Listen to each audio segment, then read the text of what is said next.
You got to take them at number one. What's going on, everybody? Christian Ballard here, Ballard Sports Media. The college football season officially over. NFL season still going. But again, as we get closer and closer to the month of April, we get closer to the draft, want to be breaking down a whole lot of stuff as far as prospects, maybe combine and everything. Want to do player profile type of videos, very short videos. And for this first one, why not go ahead and look at the guy that will go number one overall to the Jaguars, Trevor Lawrence of Clemson, quarterback, a junior quarterback, 5-star recruit. You'd kill to have him, right? I mean, the Bucks, be real. I know they got Tom Brady for another year, but dear goodness, if you had an opportunity to trade up and get him and take him, I'd take him. Yeah, I'm not going to sit here and say he's better than Tom Brady, but he has a bright future ahead. So looking at Trevor Lawrence, I'm going to be doing a bunch of these player profile videos for the top prospects, not really recruits, but the top prospects for this year's draft. We'll start with Trevor Lawrence, projected number one overall. Looks like the Jaguars got that pick, having the worst record. Day one starter in the NFL ever since he's been at least in high school. He played in middle school, I think.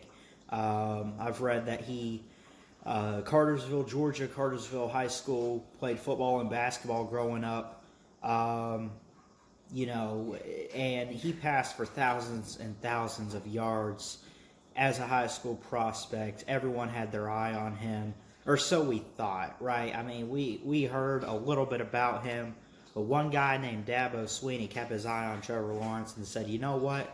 I'm going to recruit that guy, have him compete, and we're going to try to make this guy the best prospect anyone's ever seen. And my God, Trevor Lawrence just took it by storm. So what does he have as far as Clemson goes? Well, 2018 to 2020, he started as a freshman. Not until really the fourth or fifth game they bench Kelly Bryant. They bring Trevor Lawrence in. And he just takes it by storm, right? Nobody really paid attention to him. That was the thing. But he did light it up. He was great. Now, he got better and better as a freshman, right? It started out looking like, okay, he's good. He's great. He kept getting better and better and better. By the time the playoffs rolled around, we were talking all about him, right? But then, and I hate to bring it up. I really do. But props to him. No disrespect. A lot of love and respect for Trevor Lawrence. Here comes the national championship. Freshman quarterback in the championship. We just saw Tua as a freshman start the second half. He didn't start the whole game, but he started the second half and won, right? So Trevor Lawrence we're sitting there saying, we've seen a freshman win it, but he's the first to start and has a chance to be the first to win it since 1985. And he was. 44-16. In the title game, we get all that, right? 3 straight years in the playoffs, right? Back-to-back championships in the sense of appearances. So here's what we have. Here's his stats. Didn't start until, I guess, week 4 or 5 of the season. Kelly Bryant ends up transferring, whatever. Started 11 games as a freshman, played in 15. 11-0 as a starter. Threw for 3,280 yards, right, with a 65 completion percentage. 30 touchdowns as a freshman, 4 interceptions. Rushing, he had 1 rushing touchdown.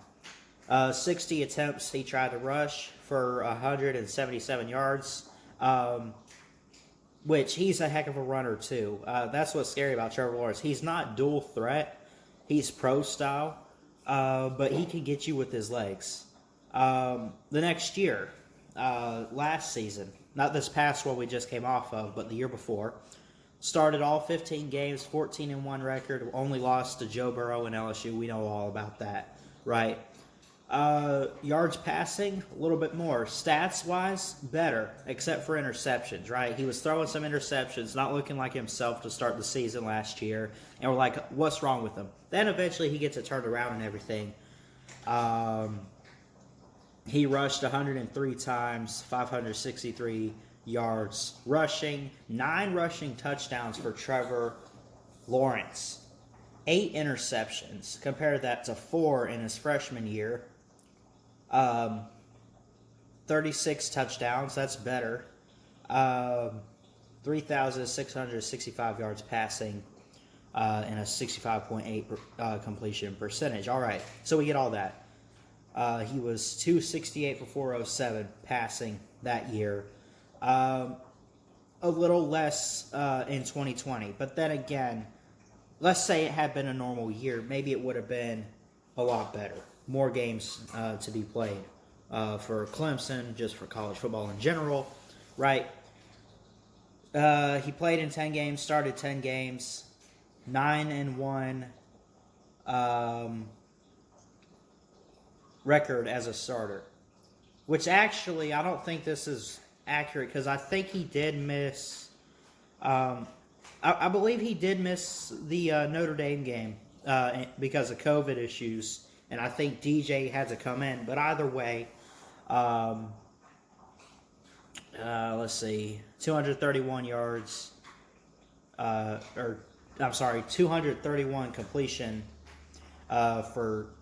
So he was 231 for 334 on completion to attempts ratio, over 3,000 yards passing, a little bit better percentage, almost 70%, 24-5 as far as the touchdown to interception ratio, rushed for 8 touchdowns, and tried to rush 68 times for 203 yards. On average, he'd get about 3 yards. So as far as rushing for Trevor Lawrence, now we saw him, I think, have a rushing touchdown against Ohio State last year in the Fiesta Bowl. That was pretty cool to see. But he's very well built. I think he's got good poise in the pocket. He reads defenses so well. His timing is great. There's so much to love about Trevor Lawrence for a prospect. And if it works out, the Jaguars do take him number 1 overall, which they should. You'd be stupid not to. I don't care if you need a quarterback or not. If somehow you have the number 1 pick, which 9 times out of 10 you're going to need a quarterback, and Trevor Lawrence is on the board, take him. Oh, we like Justin Fields. Justin Fields, I'm sorry. Look, here's the thing. It was Clemson's defense that lost that Sugar Bowl, I think. And it was so much that maybe there was just too much defense for Ohio State, right? I refuse to believe that because of what happened in that Sugar Bowl, Fields is better than Lawrence. I refuse to believe that. Oh, it wouldn't be stupid if they took it. It'd be stupid to pass up Trevor Lawrence. I'm sorry. But he's a heck of a player, right? Look, 40 of 36, or I'm sorry, played 40 games, started 36. 34-2 as a starting quarterback, and his 2 losses were that championship against LSU, and then, of course, the Sugar Bowl we just saw unfold on New Year's Day against Ohio State. So, what are you getting out of this quarterback? A day 1 starter, for sure. A strong arm. Great mobility, great poise, great leadership, great everything, right? He's got his flaws. He's not going to make every throw. He's not going to complete every pass. But this is a prospect to look out for. They call him a generational quarterback, a generational talent, right? They call him that for a reason because they don't make these. Look, you won't see a quarterback like Trevor Lawrence for a long time. I'm telling you. And if any Clemson fan out there thinks, oh, DJ's going to be 10 times better, or even if it's just a little, he's going to be better than Trevor Lawrence. I really don't think so. No disrespect to DJ. He's going to be great, 5-star, and he's going to look awesome, right? Trevor Lawrence is Trevor Lawrence, right? And Clemson's just the beginning for him. He's a day 1 starter in the NFL. He deserves to start. He's got one of the strongest arms in football right now in this day. I'm telling you that right now. So, there you have it. 34-2 record as a starter. In total, played in 40 games. Started 36 of those games. Over 10,000 yards passing. Over 1,000 passing attempts. And not quite 1,000 yards rushing. But 943 rushing yards. So, there you have it. Quick profile preview of Trevor Lawrence, potentially the number 1 pick in the draft. And I'll be doing this for quite a few other prospects. There's a lot of draft stuff to unfold and cover between now and April. If you have any suggestions, comment down below. I'm still working on my mock draft. We'll get that the week of the draft, and you can hear all about that when I get done with it. So anyway, love all you guys. Please like and subscribe for more sports content. Good luck to Trevor Lawrence and all the other prospects in the draft. And if there's a player that you know of entering the draft that you want to see me talk about, comment down below. Let me know what you think, and I'll be happy to review any player. But Trevor Lawrence, the lock for the number 1 pick, absolutely. I'd take him in a heartbeat. Love all you guys. Have a great day. And until next time, Ballard Sports Media checking out. Have a great day and roll tide.